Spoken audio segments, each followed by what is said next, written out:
This morning at the NFL Combine, Kyler Murray measured at 5'10" and 1/8 and 207 pounds. He could be in the mix for the Cardinals with the #1 pick because yesterday the Cardinals gave a lukewarm endorsement to their current quarterback, Josh Rosen. General Manager Steve Keim said, quote, "Is Josh Rosen our quarterback?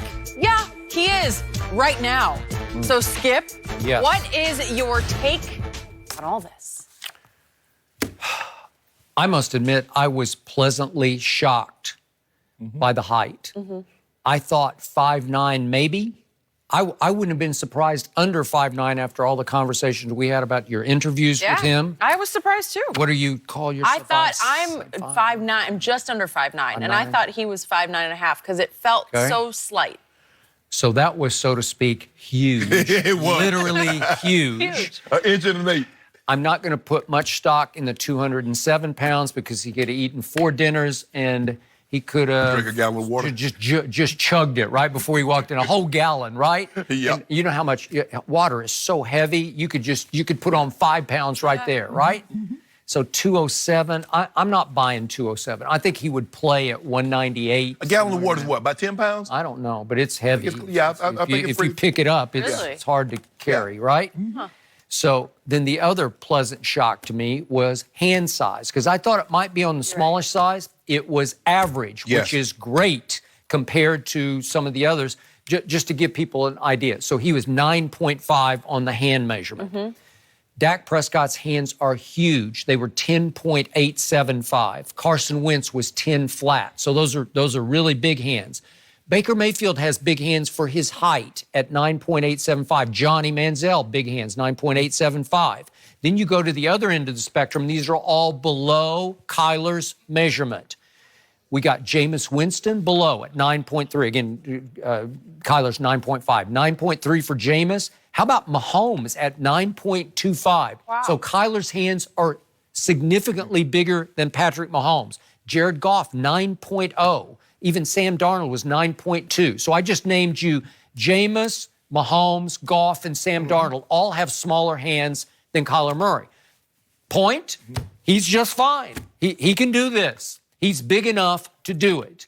Trust me, his heart is plenty big enough to do it. His arm is plenty big enough because he's got not just a good arm, he's got a big-time arm. I looked it up. A gallon of water is 8 3/4 pounds. Okay. So pretty close to 10. A gallon? Okay, Yeah, that's a lot of weight. And the thing is, if he's drafted in the first round, he'll be the shortest quarterback. If he's drafted in the first round, I believe he'll also be the slightest quarterback. He'll weigh the least. I don't know if there's ever been a quarterback that weigh that few. I got it. But that's another question, Skip. The thing is, when you take this young man, you're not trying to get 2-3 years out of him. Can he hold up for a decade? Because if you take this guy with a top 5, first of all, you take a quarterback in the first round, you believe he's going to be franchise building. So in other words, you're hoping to have them for a decade plus. Do you believe with his height, with his size, that he'll be able to hold up, withstand the punishment, the rigors of an NFL season, game in and game out, year in and year out, for a decade plus? Those are the questions that you're going to have to ask yourself. I'm a big yes on that, but go ahead. Now,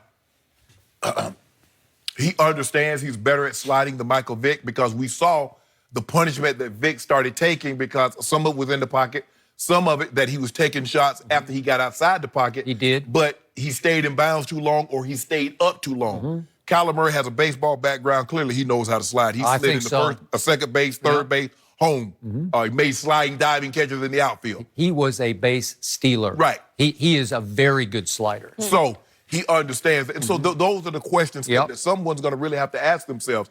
And they're going to have to get ownership. You're going to have to sign up on this, Skip, because we've never seen anything like it.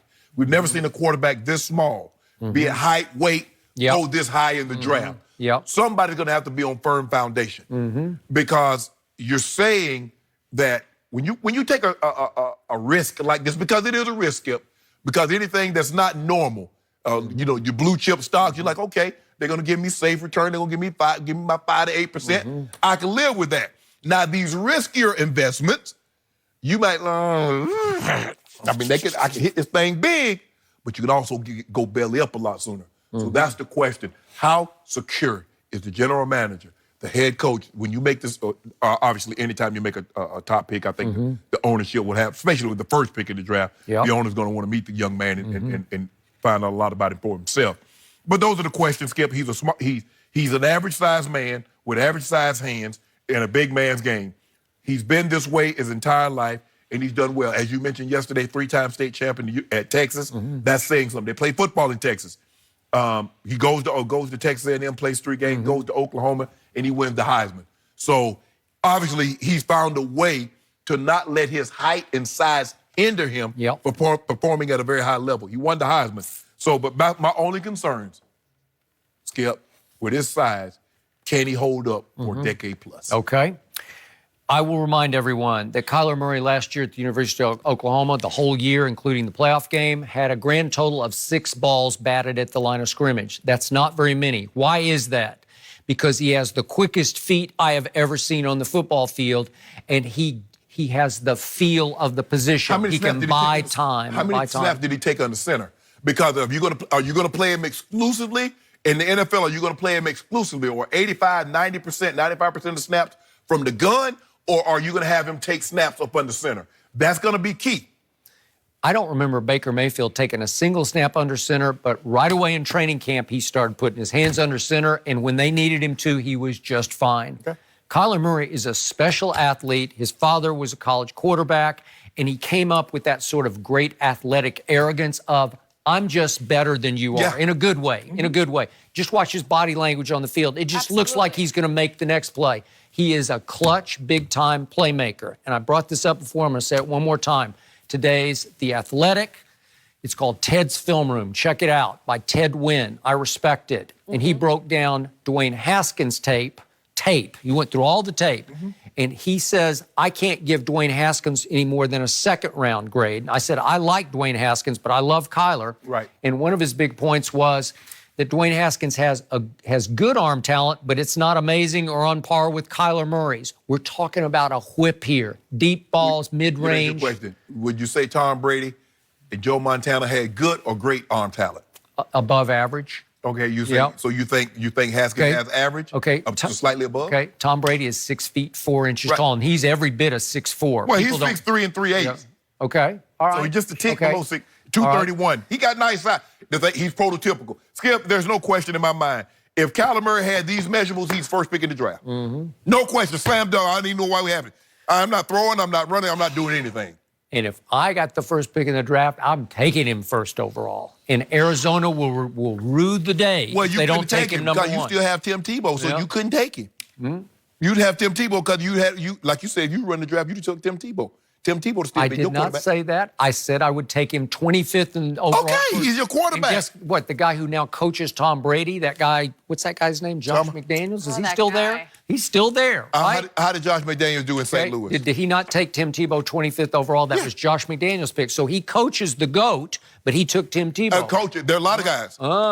There's a lot of guys that coached the GOAT that was great when they coached the GOAT. How they looking when they not what got the GOAT? You know what? You shouldn't even put Tim Tebow in the same sentence with Kyler Murray. You shouldn't do it. They won the Heisman. Yeah. One guy won that guy won a national championship. Before Tebow's draft, I said I would take him 25th. He'll never make a Pro Bowl. This kid can make Pro Bowls. Yeah. And I said, you can win games in the NFL if you let Tebow run his college offense. You don't have to, but if you let this college offense run by Cliff Kingsbury, this is different than ride and decide read options. Kyler doesn't have to run read options. Well, you don't think Josh Rosen can be good in this offense? It's hard to know at this point. Cliff Kingsbury's? Yeah. It's hard to know. I don't know. At least we know Kyler's height now, and a lot of that can be silenced. Because the speculation from all of us was getting a little out of hand. Now we know. What about this? Do we know? Can LeBron carry the Lakers to the playoffs? Chris Haynes, he joins us to tell us what he knows next.